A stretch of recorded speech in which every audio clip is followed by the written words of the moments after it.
Real estate investing in general, learn by doing. Take action, have a plan. You're going to learn more by doing. You can only read so much and take in so much information. The rest of it's going to be by experience. Don't be scared to get in, get dirty, find something that kind of meets your mold, but get in. Even in today's market, high rates, high prices, real estate's a great avenue. I think we need to just do something. Something is better than nothing. For faith, continue to learn the faith, become more spiritually mature. Understand that it is a journey, but it's staying on that path, staying on that journey, realizing it's a journey and continuing to grow. In our journey with Christ, just grow with him and understand it's a journey. It's not an overnight thing. This is the Fit Investor Podcast, where we talk about how to live a more holistic life of being fit, not only financially, but physically and faithfully. We'll be joined by experts in all these areas to share their experiences and actionable and practical tips so that you can be a fit investor too.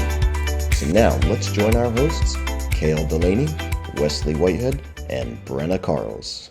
All right, ladies and gentlemen, welcome to another episode of The Fit Investor. I'm your host, Cale Delaney, here with my co-host, the bearded man, Mr. Wesley Whitehead. Good morning. And today we have a very special guest, Mr. Brandon. And Brandon and I, we've known each other in some of the various real estate circles and short-term rentals and all that stuff that we're involved in. But Brandon's got an interesting story. So he's originally from Michigan, veteran of 13 years active duty time in the Navy. He started out saving and investing, doing all the stuff that we're taught to, the 401ks, brokerage accounts, and all that. But in 2012, he bought his first single-family home. It was a 3-bedroom townhouse that he started house hacking. That was his first long-term rental. And then he bought his second one the next year. And fast forward, he owned 5 long-term rentals in a very short time. In 2019, he transitioned to short-term rentals in several markets in Florida and Tennessee. After a few more purchases, he now sits at 5 short-term rentals with a 6 under contract in 2 different markets. In 2021, they became accredited investors and LPs in a couple apartment syndications. They sold their primary residence, invested in a couple more syndications, so for which they're involved now in a total door count of 1,043 doors across 4 deals in Texas and Arizona. He's recently started a path of infinite banking after reading Nelson Nash's book, Becoming Your Own Banker, which is a great book. And he has a big focus on passing all this knowledge and experience for Christ, fitness, and finances down to his children, his 3 children. So with that, Brandon, welcome to the show. Thank you, Cale. And Wes, thanks for having me on. It's the first podcast, so glad to be here. Don't worry. Wes just looks scarier than he is, so don't worry. Hey, I've been envying the beard for the last 5 minutes or so. It's pretty righteous. It's actually a filter. It's a filter. It's not even really there. I couldn't find that on my Zoom. It's syndicate. It's proprietary. You can't have it. Well, why don't we start it off? I know we were chit-chatting offline a bit and about your military career and everything in the Navy. And why don't you take us back? And I guess first off, why did you get involved in the Navy? And take us through that journey and the different trainings that you went to and all that. Yeah, sounds good. Yeah, I grew up in northern Michigan, small town, maybe 15,000 people. I think 20 if you include the local university there. A lot of the folks that were there, just they're lifelong, not really interested in moving and exploring the world and all that has to offer. I didn't really fit that mold, and I didn't really fit the mold of going to college. I had a couple of college scholarships to go for chemical engineering. I did well in school, but I did not stay on the right side of the law. Growing up in a small town, he basically got lumped in with some folks that really didn't have a path, didn't have a plan. And police typically in the small towns have a lot of other larger things to tend to. So long story short there, I had a run-in with the law and was basically given an ultimatum, stay and do a little bit of time in jail for underage drinking or something silly like that, or join the military. And I had some friends that had went off into the Navy. I knew of some of the benefits, and I'm itching to get out anyways, right? Either just outside of my town and go to college or just out and about. So for me, it was a no-brainer. Did well on the entry exam, and the career field that I landed in was electronics. So I got my science and math fixed there, which I really enjoyed in school, and shipped off in late 2000 to boot camp. And found it to be fairly easy. I knew going into boot camp, just don't talk, do what you're told. And it's pretty straightforward. And it really is. That was in Chicago, wrapped up there. and ended up in Florida actually afterwards. So bounced around a little bit with the schools, settled in Virginia, where I was for about the first 6 years, did a couple of shipboard deployments on aircraft carriers. That was pretty interesting.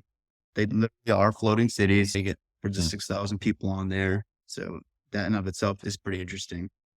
And then, yeah, from there, in my first command, I ended up meeting somebody that was training to go for the Navy SEALs out in San Diego, California. His older brother actually was a former Navy SEAL. I actually completed BUDS twice, which is pretty unheard of. That's the grueling training I think most people are pretty familiar with, 6 months plus long. So yeah, in helping him train for that, I started to develop the desire to go myself, right? It wasn't like a lifelong dream or anything like that.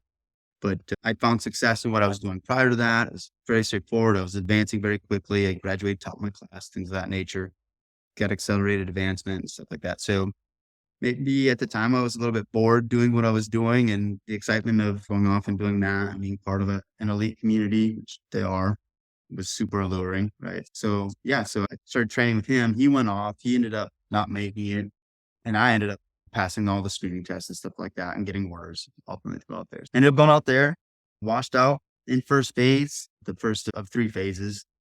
And then was at the needs of the Navy after that. Continued doing avionics afterwards for about 3 years in San Diego, and then up in Washington State. Shortly after, that's where I went with my wife on board another aircraft carrier up there. All right. And then at that point, I transitioned over to Intel community for 3 years and did a lot of neat stuff there. And then did that for about 3 years and then separated after that. So it was good. It was a lot of different things in the military, but it was a long 13 years. And I didn't have it in me to do another 7. Retirement wasn't really, I'd always been wishy-washy on whether or not I was going to stay in or get out, stay in, get out, like the whole time. So I ended up getting out and no regrets. It's been good since. So a lot of great experience. And when was that you left the military? I separated in 2013. Okay. 2013. Gotcha. Yeah. Okay. And just tell us a little bit about because everyone's interested. Tell us a little bit about the BUDS training. Like, what were some of the things that you did in that first phase? Yeah. So even leading up to, you think Navy SEALs, you think the water, frogmen, going back to the roots. And I couldn't really swim. I didn't even like running when I joined the military. I had a school when I was in Norfolk, Virginia. I actually hated it. And I was in a school while I was in Norfolk, Virginia. And it was a follow-on school, like additional specialized training. And there was what they call a fleet returnee there. He was a senior enlisted first class petty officer. And he was able to kind of manipulate the instructor a little bit and get us out and do 5Ks. The base and the surrounding military installations had like monthly 5Ks, things like that. So there was always like 3 or 4 going on. And that particular individual was an avid runner. And I started going to these 5Ks with him, and the environment was super fun. You got free t-shirts, pizza at the end, the camaraderie, all that stuff. And I started to really enjoy running. So started running a lot, got good at it. I think fairly good anyways, good enough to pass the screening test. Started swimming again. I was training with that friend of mine whose brother was a SEAL. But when I got there, you quickly learn that unless you've been there before, which some people, they'll wash out and then they'll go back to the fleet and they'll come back. You don't really know what you're getting into. I think Discovery Channel had done a documentary, BUDS 234, where they followed a class through and stuff like that. So I had an idea, but again, until you're in it and experiencing it all day, every day, you don't really know. You get there, the class kind of like forms up. You got people coming from all over the Navy. And then you start a 3-week in-dock period. So while you're waiting for the class to form up, it's just kind of like the time of your life. You have like your PT in the morning, do physical training in the morning for a couple hours, and then at noon you're done for the rest of the day in Southern California. So it was, that part of it was pretty enjoyable. I was about a month and a half waiting for everybody to come in, and then you start the in-dock. That's where it ratchets up a little bit. Training evolutions in the morning, you get a little more rigorous, and you're doing things after lunch. You're running everywhere there, right? I'm not sure if they do that now. When I was going through, they had most of the evolutions were on the ocean side, and then the bay side is where the chow hall was and things like that. So you're running 5 or 6 miles just to eat 3 meals a day. So, they're making you earn it. But yeah, you do that. It's longer runs, more time in the pool. You're practicing just more of the physical fitness aspects of what SEAL training is. You're not doing really much anything else. picking the brains of other students that have been there a little bit longer, watching them go through their process. But after indoc, we weeded out like 30 or 40 people because it was fairly difficult. Then you start first phase, and it's the phases that are the really grueling aspects of it. First phase, they're just long days. You're out there doing stuff on the beach from 5 a.m. till 10 p.m., 11 p.m. You're out there running around, carrying logs up and down over sandbergs, like seemingly with no end in sight, doing super long swims in the pool, which is fine. It's monotonous. You're just swimming laps back and forth. I don't know, 1,600, 3,200 meters. It's a lot of, afterwards, you get out and you're like doing bear crawls around the pool and stuff. So it's all the extra stuff that they kind of work in there. So again, just very physical, and the obstacle course and things of that nature. So it was a lot of fun, but it was difficult. And I got to the fourth day of that, which was a Thursday. The night before was pretty amped up because we're on the beach doing boat races with the rib boats on top of our heads and just going back and forth, racing other boat crews. It's a team of about 7 people. And we were one of the first ones to get off the beach. So everyone was like jazzed. You go back to the barracks, you get showered up, you get your gear ready for the next day because you're getting up at 5 in the morning anyways. But when you're done at 11 p.m., other people are out there for another hour. You're like, okay, I'll take that. But the next day was pretty grueling. We had 2 very hard evolutions in the morning, starting right after breakfast. And after lunch, we were supposed to have it easy, right? By going back to the pool and just doing like a conditioning swim. Somehow, after we came out of the chow hall, all the instructors were like furious, and we thought it was a shift in the schedule. And we don't know what we did, but they had us go back to the ocean side, get our boats out. We just thought we were just going to get beat down for hours. Again, don't know why, but somewhere between that chow hall and running back to the other side of the base in 10 or 15 minutes, whatever that took, I was like, that's when I was questioning what I was there. I sat down for a little bit. Once we got there, everyone was getting their gear ready, and it was somewhat of an out of body experience because I sat there and I was like, and like trying to motivate myself to go, and I just didn't want to. I'm like, I'm not here for the right reasons. I don't want to be here. So it was like, it was just some weird kind of thing where I could not motivate myself to do it. On any given day here, I can get 4 hours of sleep and I can wake up, use the restroom. I'm like, I'm going to stay up for the day and I'm going to go for a run, give myself a little adrenaline boost and enjoy my morning, the peace and quiet. Yeah, for some reason there, it just was not happening. So super grueling days once that first kicked off. And I later learned from a buddy of mine that lasted another week longer in the training that it was nothing. It was literally like a psych event, just to get in our heads. And I had failed drown proofing previous to that, which you get opportunities to do. Again, you're not technically supposed to be practicing drown proofing in general, but yeah, just a normal thing. I'm going to get up today, I'm going to go drown myself. Sound like fun. Yes. I think maybe what happened was one of the instructors got diarrhea from chow, and they're like, all right, we're going back to the beach. You're all getting punished for this.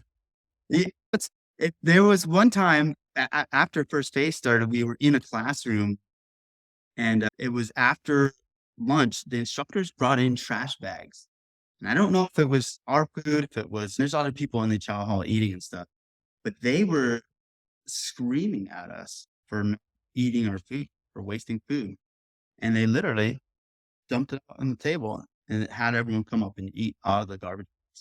Wow. Yeah, and I was like in the back of my classroom. Again, I think that's one of those things where they're sitting there, they're observing, right?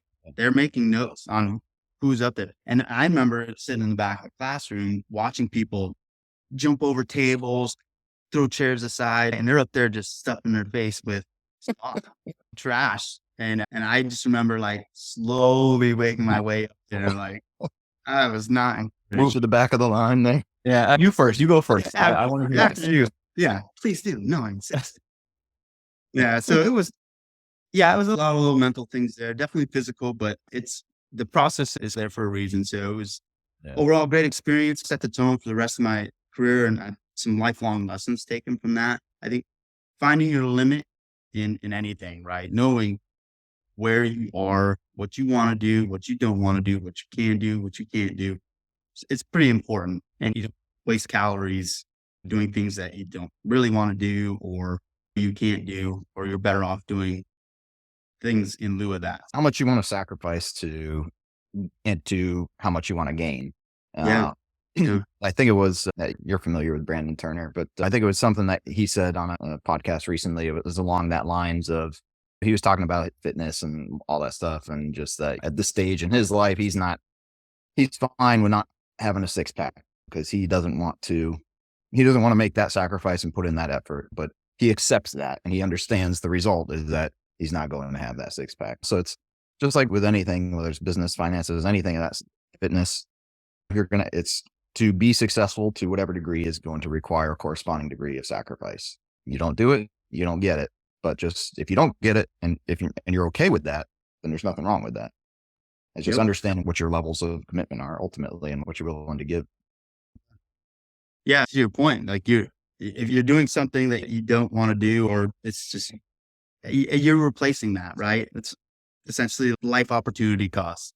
If I decide to do this over that, that's a decision. Right or wrong, you have your own justifications for it. Yeah, overall, a great experience. And as I've grown older, I did follow on work with them, oddly enough, afterwards. When I was in the intel community, I helped send them out on missions. I was essentially finding bad guys, targets, developing their patterns of life and things like that, developing target packages for them and Army Rangers so they could go out and operate on. What I've learned was my personality and some of the struggles I dealt with as a kid and the type of environment I was raised in, parents alcoholics. I'm not, but it would just it's a struggle. A lot of high up tempo. There is a lot of alcohol in that community. High divorce rates. It's a grind. And for me, it's kind of like a blessing in disguise that it didn't happen because ultimately God did not want me to be in that community. Supporting it was great because I got my fill. I got to observe things, do really great things, I think, for the country and the host nations that we were in, but also help them out and get my fill for working alongside some of the most elite military members out there. Yeah, it was good. It was a good experience. And you listen to other podcasts, you read books and stuff like that. It's like failure is not a bad thing. I failed on that training, but there's so many positive things that I took out of it. Fitness being a big one. Like I love to swim now. I don't. Yes, that's what I was going to ask you. Coming out of that intensity level for that long in the military and everything, I'm sure, just like you said, that it did influence your fitness routines and regimens, and that you do now. I know I see you posting about your runs and stuff like that. Is that what what is your focus now when it comes to fitness? And is it from your training in the military that you keep some of that regimen? Yeah, for sure. It's ingrained in me. I have to go more than a couple days without doing any physical activity. I just do not feel right. I'm more stressed. I'm more lethargic and just not, the mental acumen is just not there. The physiological effects are just super noticeable for me. And it's a part of my routine. I enjoy it. The euphoria and the endorphins and all that. It's definitely a part of it. And in other ways, it's also, a lot of calisthenics there. And you're doing pull-ups, push-ups, sit-ups, squats. And that is a lot of my routine now. So my fitness goals are really to not be overweight, not be obese. Like my side of the family, the Beaudoins, they the big, hard, fat bellies. If I let that be a part of me, it will be a part of me. It's definitely a genetic thing. So there's that.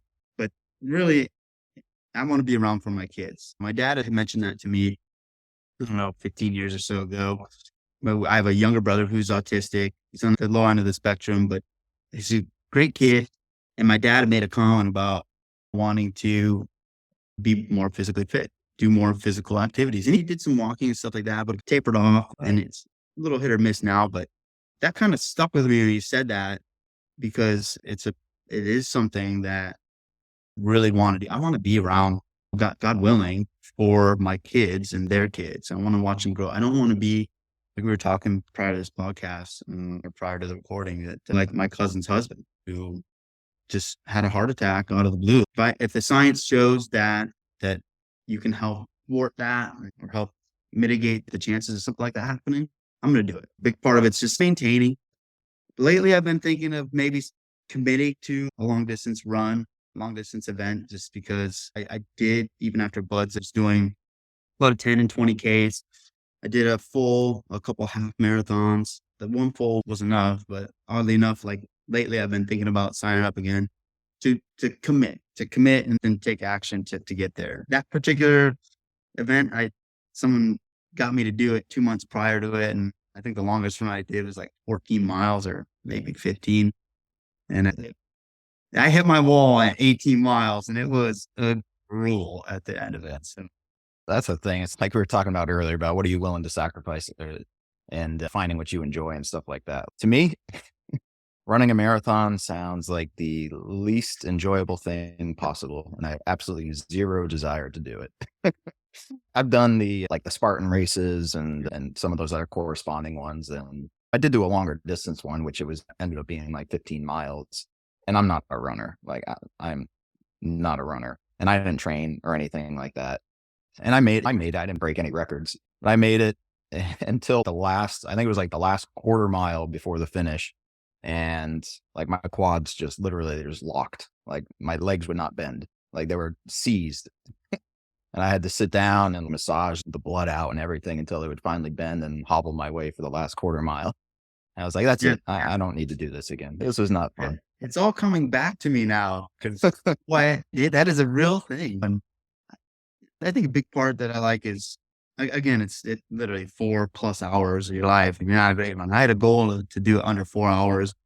And at the halfway mark, I was like probably 4 seconds per mile under what I knew I needed to do. So I was like, okay, I'm maintaining. So my pace is good. And my body said no going into it. But the environment was great. Like I really enjoy that aspect of it. And again, I think it's something you can do with families, maybe not marathons. But yeah, I think that's definitely a team sport. I think you got to have the support system in place to do something like that. Yeah, So, for sure. Hey guys, it's Brenna Carl, CEO and co-founder of The Mortgage Shop. When I'm not spending my time searching for the best pizza in town, working out, well, because of pizza, or fighting sharks as Kale likes to say, I spend my time educating clients on the best investment products that will help them build generational wealth and making sure their loan process is as smooth as warm butter on a piece of toast. Call us today to get started with your investment journey at 800-816-7982 or to talk more about pizza. Talk to you soon.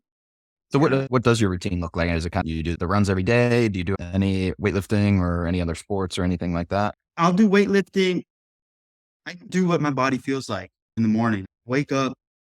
I typically don't have an agenda. I just wing it. So I like CrossFit and I like a lot of the tenets of it.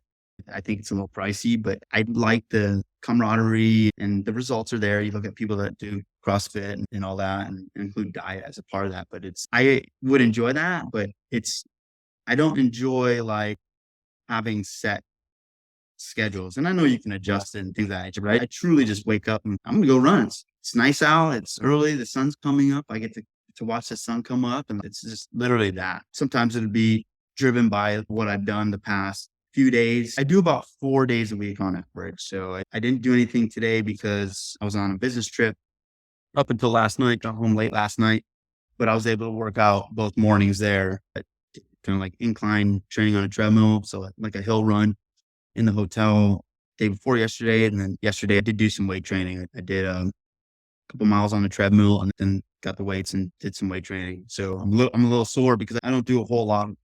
I used to be big into weightlifting on my deployments. I was doing a lot of heavy lifting.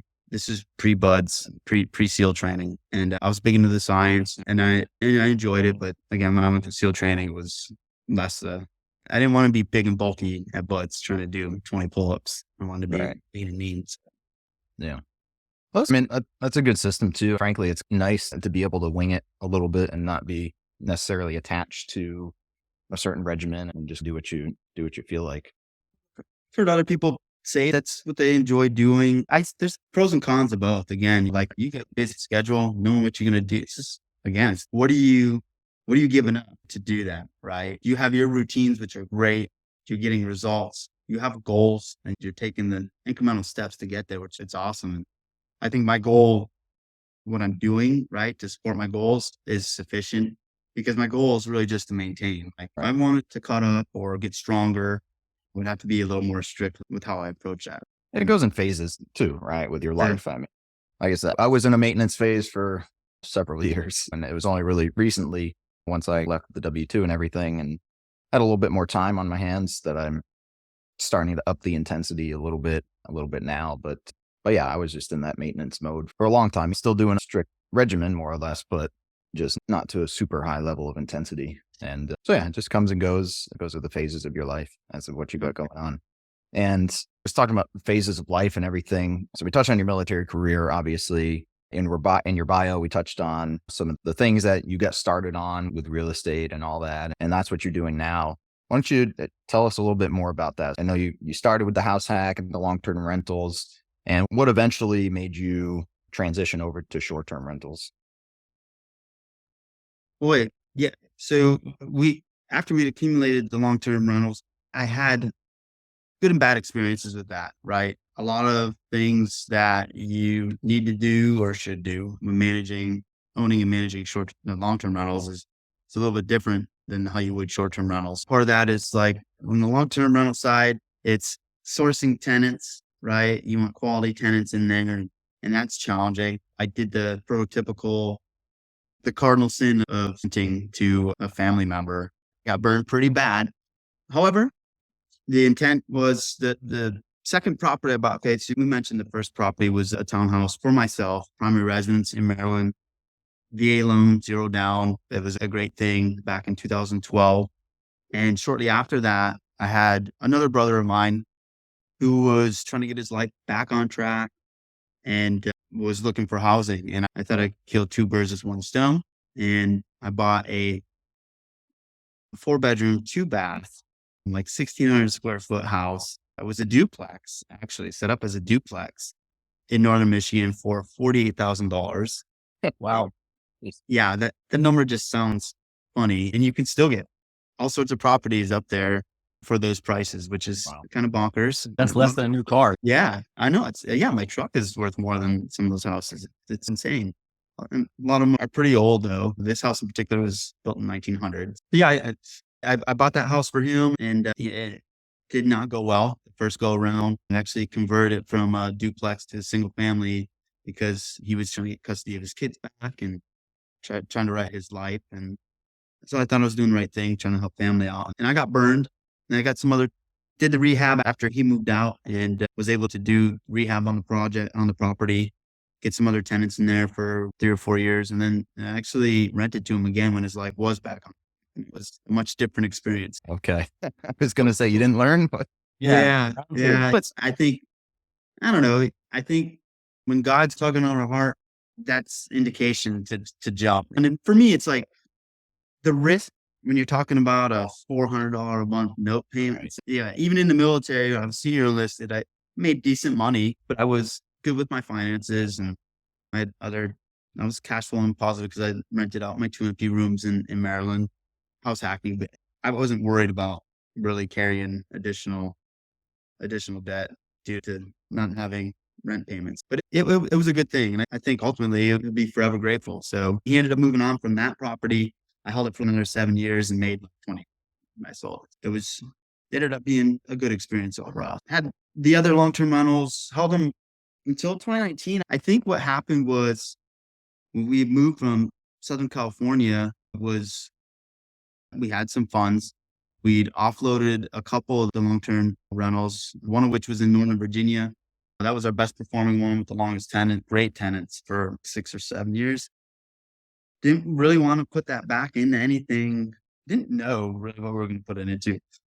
But I'd stumbled on the Bigger Pockets podcast and started going down that path. And then I heard about Avery Carl in short-term rentals, and that was the trigger point. I actually had a one-on-one consult with her, and that was it. We knew we wanted something. Leaving Southern California, we weren't going to be by the beaches, so next best thing was to buy a beachfront condo. So that's what we did. Numbers worked out, and that was it. That kind of put us on that path, and then been several transactions since then. But yeah, nice. And so now I think you said you have 5 and you have 6 under contract right now. Correct. Yeah. Yeah. Where's the 6th one? The sixth one is a pool cabin. It's a 4-bedroom, 4-bath pool cabin in Tennessee. Yeah. So that'll be 4 properties there, and they're all doing pretty well. And then two in southwestern Michigan. Okay. So yeah, we 1031 out of the beachfront condo. A lot of lessons learned in that environment. We had to navigate through an assessment and a major construction project. We cash flowed really well, which is great because the price points at that time were reasonable. And there are pros to owning condos and having HOA fees, but it ultimately just was not for us. And Yeah. we got some appreciation and things of that nature. So it was like, once we learned about 1031s, it was like, okay, where else can we go? The world is our oyster. Yeah, I think the condos, I've always shied away from them a little bit. Like you said, there certainly is a place for them, but I worked in construction prior to the real estate and everything. And down here in South Florida for a long time, condo work is what we did. And so I just saw that firsthand. We'd be on these condo buildings for years, sometimes just tearing off all their balconies, tearing up completely their pool decks and their garages. And just, I was like, man, that's got to be such a nightmare for these residents. They buy these things, nice beachfront condos, and then, oh, hey, here's a Jackhammer. $50,000-$60,000 assessment, and we're going to be banging with jackhammers for the next 2.5 years. And you won't have a balcony, and you won't have a pool, and you won't have a garage. Yeah, shied away since. Every once in a while, I'll catch myself on Zillow, like looking to see what's there. But yeah, that kind of scarred me. Yeah. I think the big thing, I guess the lesson is for people who are looking at condos, is super important that you look at the maintenance history of the condo association. You look at their reserves. Do they have any assessments coming up? Have they done any major maintenance within the last 10 years? Because depending on municipalities, but I know down here in South Florida, they have the first real major inspection is not until 40 years. So until the building reaches 40 years old, there's really no major inspection required by the municipality. And so what the condos do typically is they band-aid everything for those 40 years to save money, right? And then 40 years come around and they have this huge inspection, and now it's that big multi-million-dollar project for years, and they finally get it done. And then it's every 10 years after that, they have to have another big inspection like that. So it's just understanding what are those inspection timelines? Have there been any major maintenance upgrades and that type of thing? Because if not, you could be looking at some pain there. So it's just super important to look at those things with condos. Yeah, I agree. That's like a good nugget for the listeners in general. It's like good management style. If you're self-managing, there's ways to mitigate some of the impacts of ongoing maintenance and things of that nature, but you can only do so much. And some people, it's not gonna work. You're gonna have headaches as a result of that. So yeah, no, and we did, honestly. We went into it and our thought process was like location, proximity to the beach, views, things of that nature, price points. There's a lot of underlying things that you need to consider. Yep. Not just condo purchases, but that was a big one where we just went into it blindly. Fortunately, I think a lot of people now you're purchasing at a higher price point, and then you're having these things that you may not have considered pop up, and it's just salt on the wound, really. So now, are you still working a W-2, or are you focusing Still on got a W-2? Yeah, we sold our primary residence year before last, actually. At the peak, we wanted to invest the funds and rent for a year and then purchase again. We did that, but we were, in lieu of purchasing another primary residence, we were talking about just leaving the W-2 life and going and traveling the world for a year or so. Didn't happen. And we had some discussions here, and it was, I think, like the thought of doing all that is great. Next summer, and we are going to travel, whether I leave the W-2 full or just take a leave of absence with any paid time off that I have on the books. But it's a bit of a grind. Our youngest child's a 3-year-old girl that presents its own sets of challenges. The boys are 8 and 7, so they can travel a little bit easier. They're all pretty well traveled, but I don't know. There's a lot of things you need to plan for. And at the tail end of all that, you still got to figure out where you're going to live.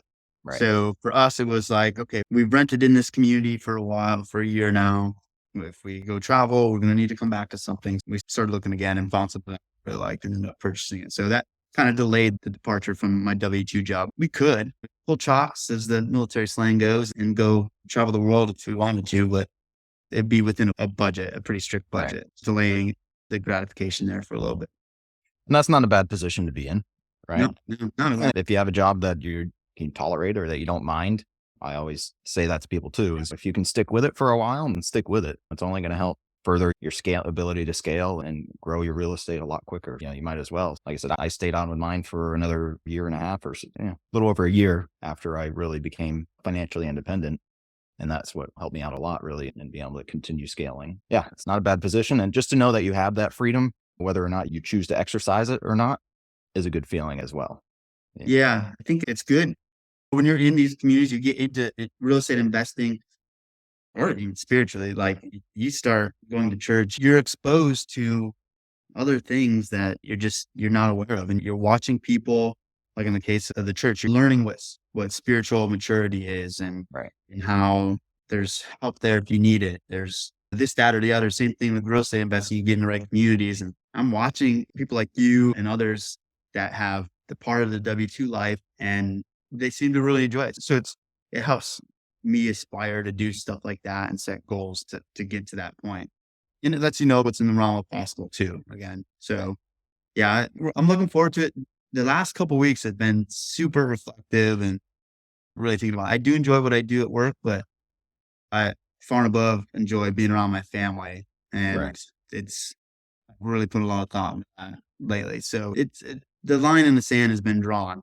Right. Whether I come back to W-2 life, the thing is that I as the government contractor with a couple of degrees and security clearance, like I can, the jobs are there. There's going to be major defense contractors till the day we all die. So it's not like I can't come back to it, but what I can't get is the youth of my children and time with them. It's like that So yeah, we're marching towards that. Nice. So what do you do, or do you do anything to help or teach your kids about what you're doing, whether it's in regards to real estate or finance or any of these things? Do you involve them at all? I know they're young, but do you try to still instill some of those lessons at an early age? Yeah, absolutely. Generally speaking, like this, all the short-term rentals we've had, that kids have been out there helping set up, dry run the video games, the arcade games for us, and all cardboard boxes out. About that, right? Yeah, haul cardboard boxes out and help assemble things. But even like on the financial side of things, at a 50,000 foot level, they understand. The boys, if I called them into the room now and asked them why we invest in real estate, and they'll tell you why. They'll give a reason, but it's a big reason. So yeah, I try to do that. Again, it's a huge, I don't look at just the financial aspects of it. It's the legacy and the generational aspect of real estate investing. If I die tomorrow, I leave behind something for them, an asset that can be leveraged. They can keep it and continue to cash flow, this, that, or the other. And that's important. And I don't know that I have that coming when my father passed away. And I think there's one pat on the back I'll give myself, and I don't deserve a lot, but it's that I've observed and listened when people have made mention of these things. Like back in the day, it was put money away in a 401k, let compounding interest work for you. And it does. That's a separate topic, but yeah, and then buy assets. And that's another thing. Knowing the difference between assets and liabilities. A lot of people do not. And yeah, I'm trying to set them up. I think I was not really materialistic growing up. I didn't have a lot. We didn't have a lot of money. So I came from pretty humble beginnings, and we're very blessed now, but I try to keep us grounded. I try to keep them grounded. And I think we do a pretty good job of that. They're aware, they're learning, Right. and continue teaching them, I think. So No, that's good.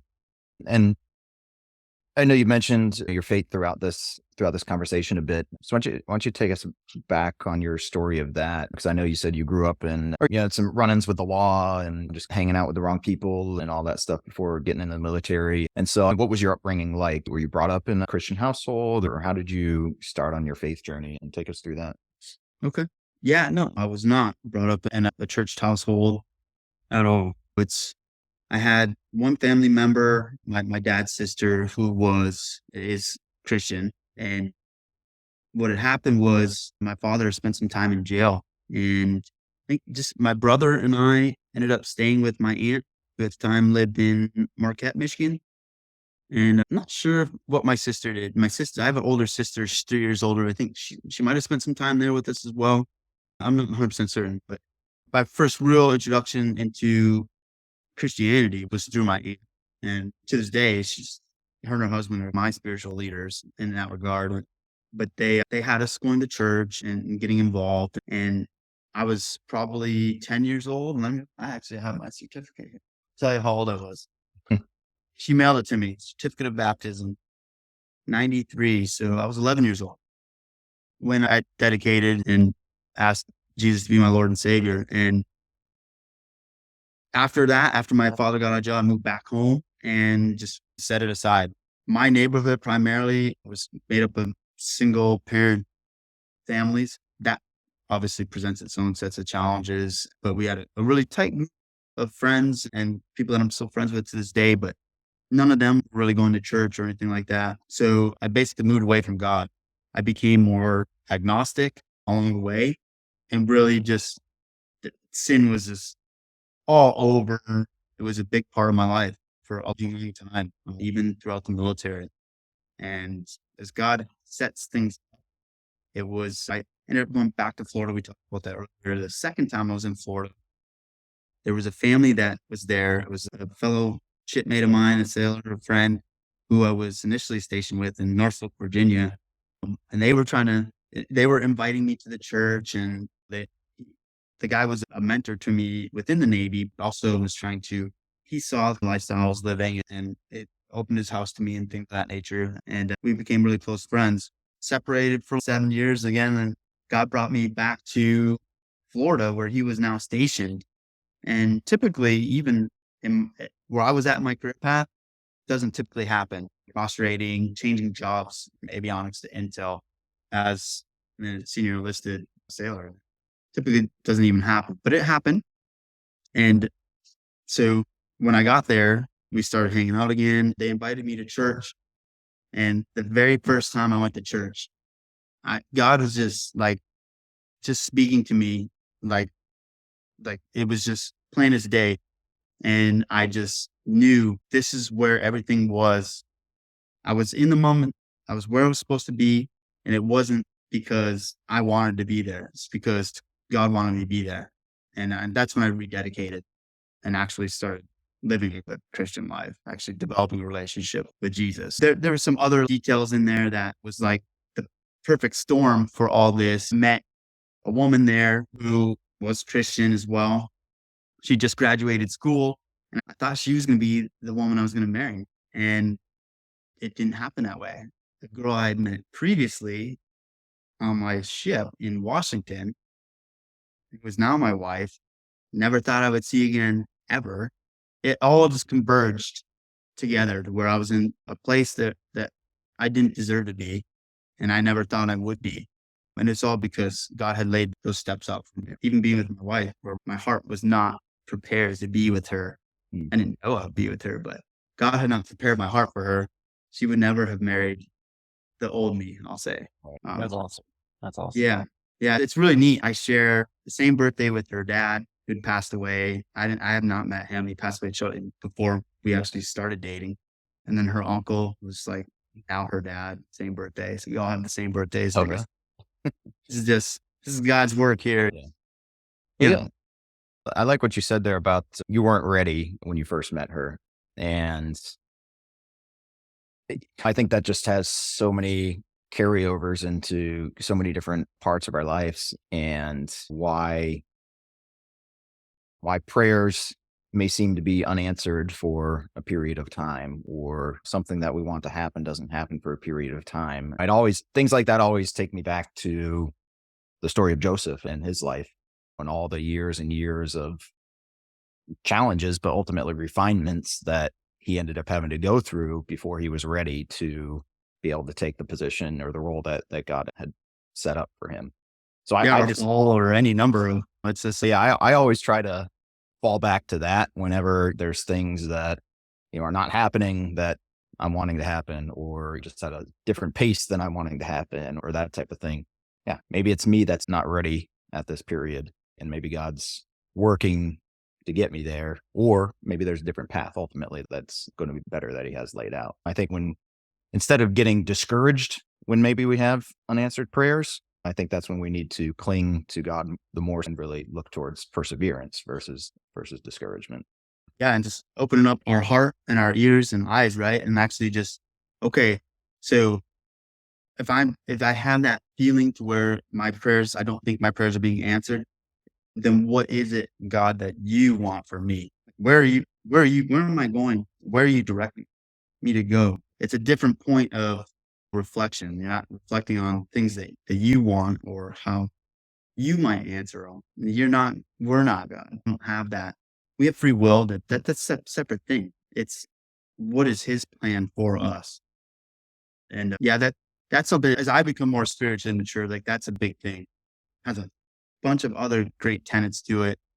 Like a number of things with Christianity and developing a relationship with Jesus and understanding the Bible. It spills over into all the other aspects of your life. So that's a big thing I actually grapple with, is and a common talking point. A lot of my friends are still unchurched or don't have a relationship with Jesus. Most of them just, they're not believers, the lifelong friends I've had. And it's, even when I was agnostic, it was this assumption that you dedicate to Jesus, right? Dedicate your life to Jesus. Everything just goes away. You sin no more. Like, you walk this. Wait, you path. don't? Wait a minute. Come on. Maybe I do. I should go ask my wife if I walk up. It's right? crazy. That's a thing. I remember actually thinking like that, right? Along those lines. And it's just the opposite. It's amazing. But yeah, it's, when outside looking in, these same friends that I've had, like they've seen that shift. They understand, and I'm very open about my successes and my failures, right? And my walk with Christ, it's a journey, right? And it is not that like, accept Jesus and then boom, you're just, nothing happens. You're sinless and everything goes according to your plan. So it's interesting.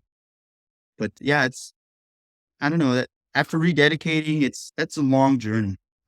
That's why I keep this certificate, because I knew then, I dedicated, I knew in my heart like that he was there for me. That was God talking to me then in that moment of time. And I just pushed him away. And it's easy to do that, especially in today's society. Very easy to do that. Yeah, it goes back to not being ready. And we had this conversation on a previous episode that we had recorded, but we had talked about the merits of child baptism and some of the challenges that can maybe have. And just like you said, you got baptized at 11 initially and you set it aside. Frankly, I don't think, not to say everyone, but I think at that age, a lot of people probably really aren't ready or understanding what they're truly doing or professing to do at that period or that time. And getting to that age of accountability where you do have a true understanding may be a better, frankly, is a better and more biblical method and manner of doing that and treating baptism. Yeah. Yeah, agree. It's not to say that you're unable to acknowledge that God's there or start to have that feeling. But yeah, I agree. It's, you know what, my wife and I, she's Filipino, right? And she was raised Catholic, and Okay. big thing for them is to have their children baptized at a very young age. And for me, it wasn't there. I don't think necessarily it's a bad thing, but my perspective of it is, it's when you're ready and you're spiritually mature. Yeah, a very common story with people who were raised either with believing parents or a believing family member or going to church or whatever at a young age. They'll have a similar story of, oh yeah, I was baptized when I was 10 or 12 or 8 or 15, whatever. And then I went off and did all these terrible things. Then I came back to the Lord when I was in my 20s. And my understanding of that is that I believe you have one conversion experience. And so I think that what happens is that, like me and I was raised in a Christian household. I was baptized when I was like 8, but I didn't actually give my life to Christ until I was in my 20s, early 20s. And so my understanding of this, if I read the scriptures, is that head knowledge of who Christ is doesn't save you. The demons know who he is. That's not saving anybody. Mm. What saves you is when you submit and say, you are now Lord. Like, I submit to you. And so you can have lots of kids who grow up on their parents' faith, Oh, I know who Jesus is. They even know Bible stories. They'll probably know more Bible stories than a new convert. But the new convert has actually willingly given their life to Christ, whereas that kid has just been in that saturated, that marinating in that environment.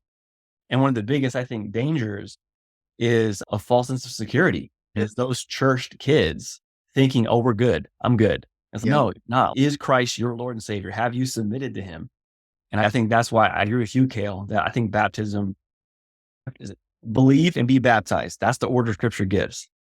And so I really think that there's value in holding off on baptizing until the child understands. And me personally, my kids have been raised, unfortunately, I say unfortunately, all my children were infant baptized because when I was new to the faith, that's the church I was going to, and I didn't really question it.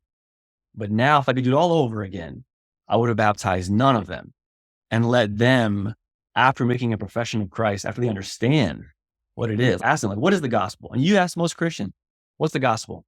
They couldn't even tell you.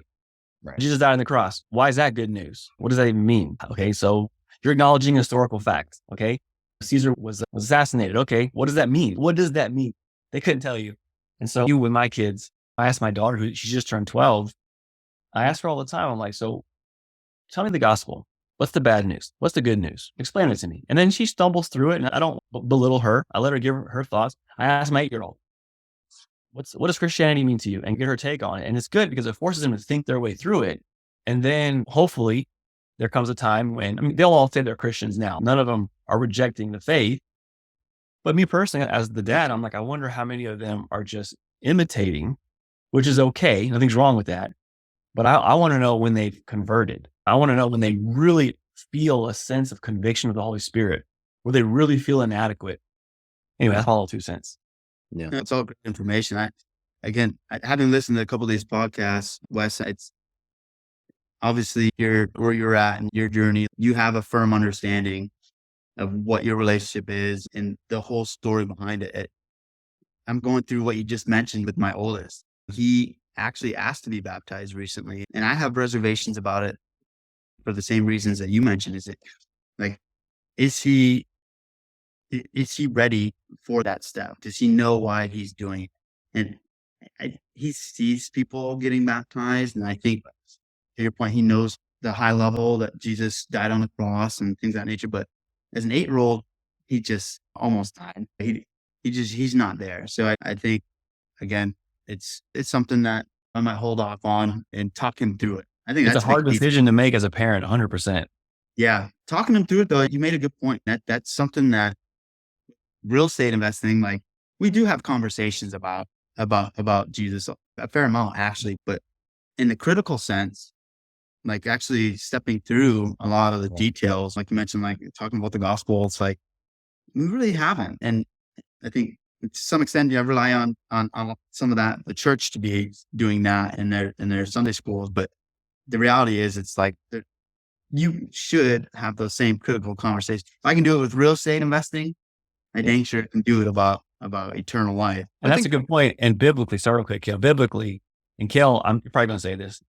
We, as the father of the household, it's our responsibility. We can delegate the help to like school, if it's a Christian school, church, but ultimately you're responsible for your kids, and I am as well. And so one of the things I do with my kids too, like they have unbelieving cousins down in Brazil, and I'm like, give me a 5-minute elevator pitch about what you would tell them, what you believe. Give it to me. And they work their way through it. And it's good because, like you said, it forces them to think it through. And then it forces them to feel like, do I even believe that? And actually, now that I don't want to go down the rabbit hole too far here, but you just brought up something that I was thinking about. And I want to get both your opinions. So just like you said, your children have some unbelieving cousins. Mine do as well. Unbelieving cousins, grandparents, or uncles, aunts, that type of thing. So my kids, the 2 older one, their father had actually passed away. So they're my wife's from a previous marriage. So that side of their family is pretty heavy Jehovah's Witness. And so they ask the question a lot of what's going to happen to them. They understand that if you don't believe in Christ as your personal savior, then you're not going to heaven. but it makes them question it a lot, especially my oldest one, who's 12, makes him question it a lot. Like he probably comes and asks the question probably every other week, I'd say, of how do I know it's the only way? It doesn't seem fair. I feel bad. Why aren't they going to be saved? And to me, and I'm not the best when it comes to conversations like this or in general, I'm a very black and white type of person. So I just lay it out black and white for them. I'm sorry. This is the way it is. This is what scripture says. But how do you, Wes, since you have a similar situation like, how do you get across that message? Maybe that helps them understand that a little bit more. Does that make sense? Yeah. So what I do, and this may not be the best way and definitely not the only way, what I do is I try to, so for the good news to make sense, you got to first know the bad news. The good news makes no sense if there's no bad news, right? If you tell someone you're pardoned or something and they don't feel guilty to begin with, you've added nothing value to their life. Right. Tell the average pagan that Christ died for your sins. They're going to laugh at you because they're like, I ain't nothing wrong. I'm good. So for my kids, what I try to do is let me try to take them the same path that God took humanity with scripture. God starts out in the Old Testament. It's all about holiness, sin, an impossible standard, the sacrificial system showing bleeding, mutilated flesh that the Israelites are supposed to identify with as being like, this is supposed to be me. Like, here's this lamb that we've taken into our house for the past week, right before Passover. We all the kids are playing with it. And just imagine having your dog and then it's hey kids, all right, so now that it's been a whole week of us hanging out with this lamb, we're going to watch dad slit its throat and then peel its skin back and rip out its flesh. And we're going to barbecue it. Oh, it's great. Good stuff. Oh, we're going to do this every single year. And of course you can get dead into that over time because you're so used to it. Right. So I try with my kids, I try to whenever I correct them, whenever I'm spanking them, sometimes I'll spank them because they deserve it. And I'm like, hey, you got spanked because you deserve this. You sinned, you violated what I said, which is violating God. I have to do this. I don't want to do it. Why are you making me do this? Why are you making me do this? And so they get to see the justice part. And then sometimes intentionally, I'll be like, you know what? You deserve a spanking, but I'm not going to give it to you. I'm not going to do it. You want to know why? I'm giving you grace. Do you deserve a spanking? Yes, I deserve a spanking. Okay. But I'm not going to spank. I'm going to give you grace. And so I use that to show them the difference between justice and mercy so that when I talk to them because they ask about people going to hell, and I'm like, okay, are those people going to hell? Are they being treated unfairly? Are they getting justice or are they getting mercy? Which one are they getting? Because either way, those are two attributes of God. And so I try to get my kids to see what sin really is. I think the biggest problem in our culture, and I was guilty of it too, is that we have a very low view of sin, right? A very low view of God and a very high view of man. And so that makes us feel like we can sit in the judgment seat of what God has done or revealed or said. And we need to go back and fix the view of sin, fix the view of man, fix the view of God, and everything jives. Right. You think, and this kind of the other thing that I struggle with is, and I think the church struggles with today, is that like we were talking about with the baptism and understanding, it should be at a period when you understand submission to Christ. Frankly, I don't think that's really taught or focused on enough of what actual submission looks like. We talk a lot about different aspects of the scripture or different aspects of how it can apply to your life and stuff like that. But oftentimes the harder things they're shied away from, right? 'Cause nobody likes to talk about that stuff. So I think there really is a gap in, at least maybe modern Western Christianity today of what real submission looks like. Because I think we're taught the glossed over part of put your faith in Christ, you're saved.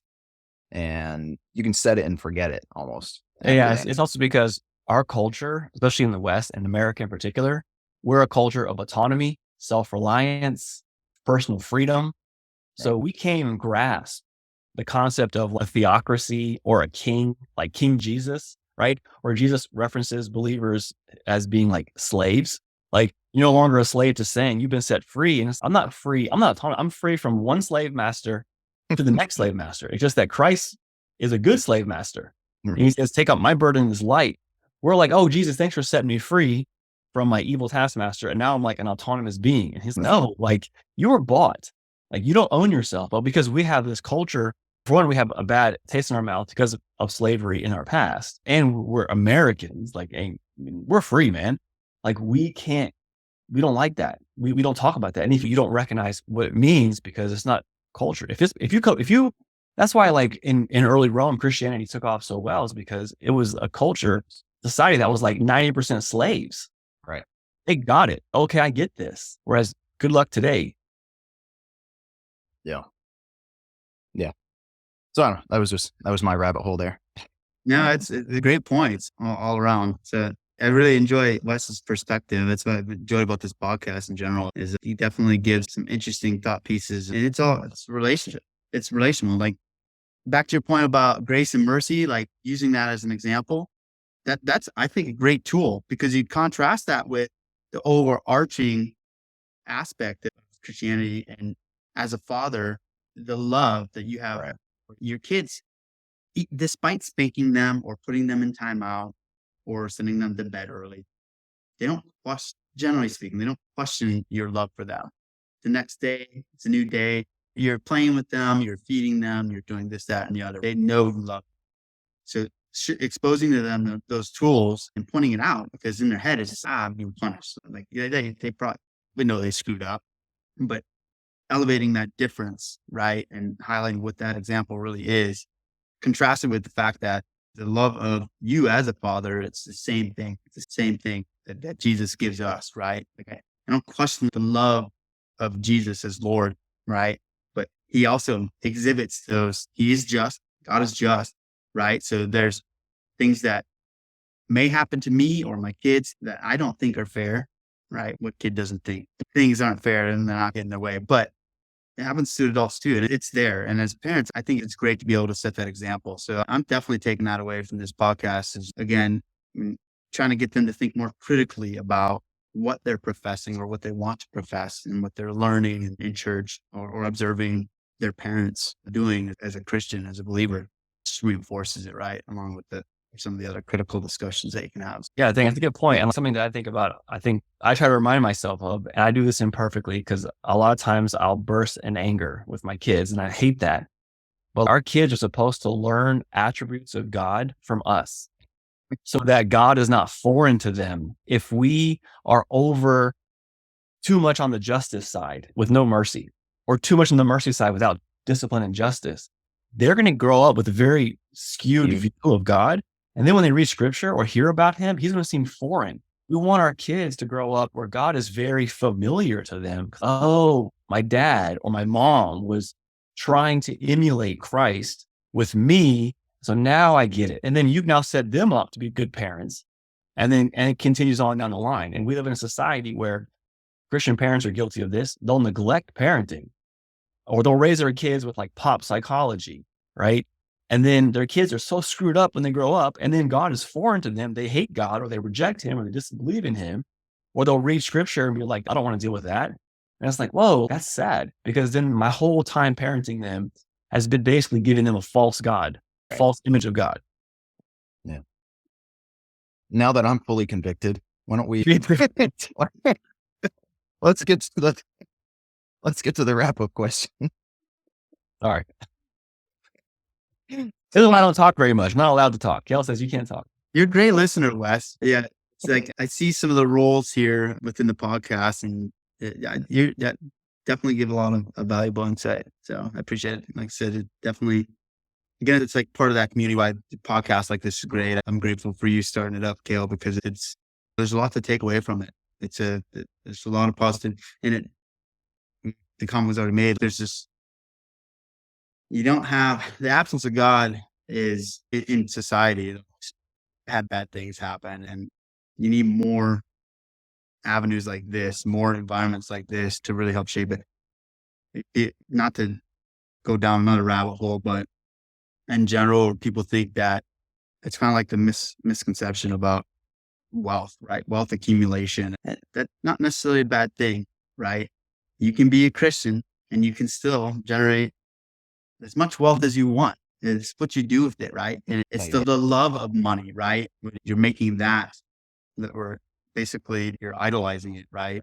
Over the one true God that you're supposed to be loving. So it's, I don't know. I can go down a rabbit hole here, but It's a journey in all aspects of life. it is. It really is. It really is. So let's just wrap it up then. We'll just do the 3 typical questions, or the question that we typically ask. What 3 things out of anything that we've talked about, what are 3 actionable or practical tips that you'd like to leave the audience with? Yeah. So I guess I'll touch on one for each category. I think real estate investing in general, learn by doing, take action. Obviously have a plan, have backup plans, but just know that you're going to learn more by doing. You can only read so much and take in so much information. The rest of it's going to be by experience. Don't be scared to get in, get dirty, find something that kind of meets your mold, right? But get in, even in today's market, high rates, high prices. Real estate's a great avenue. There's always deals out there, always ways to, I'll just say, create generational wealth, because that's my goal through real estate. But I think, learn by doing. So fitness, it just do something. I think we need to just do something. Something is better than nothing, right? I'm a big proponent for goals in general. I don't write as much stuff down goal-wise as I should, but I do make mental notes of it, and I have some loose goals. And when we do that, it gives us, it sets like a bookend, and it gives us something to look forward to and strive for. For fitness, it's just in general, just don't be too hard on yourself. With my wife, I'm super proud of her because she's out there doing things. She's not dropping, she doesn't even need to drop a bunch of pounds, but she has a goal and she's out there doing it. A lot of people expect some overnight results. She's marching towards that goal. So I'm very proud of her, but just she's doing, right? And that's a big thing. You don't have to have these super high lofty goals. Just be active. That's what I'd say for fitness. And then for faith, I think first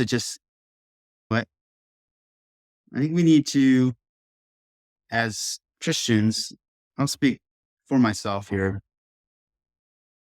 continue to learn the faith, become more spiritually mature, understand that it is a journey. I think we actually don't use that word enough, right? You get that when I initially dedicated my life to Christ, you have that period of time where everything is just great, right? You haven't really sinned, or you haven't fallen back into your ways. There's been like no regression. You're putting a lot of time and effort and developing a relationship with him.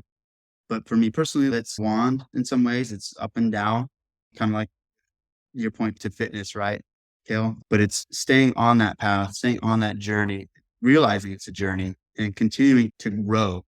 And you can set goals there too. I think that's a big thing. In our journey with Christ, set goals. They can be high level, they can be low level, but just grow with him and understand it's a journey. It's not an overnight thing. Yeah, absolutely. Excellent. Brandon, before we sign off, where can people find you? Where can they reach out to you if they want to? Oh boy. I'm on Facebook. I think it's Brandon.Beaudoin14 or something like that. I'm on LinkedIn. You can just search my last name. There's not a lot of Beaudoins out there. Social media in general, I don't spend a lot of time on there. I'm on LinkedIn. I'm in some of the Facebook groups. If you just type in my name, there's not a lot of Beaudoins out there in general with all 5 vowels. So There we go. Excellent. let me ask you this before you sign off. Did you know Yeah. how to say my last name? Nope. I had no clue. I'm glad you said it. I'm glad you Yeah. said it.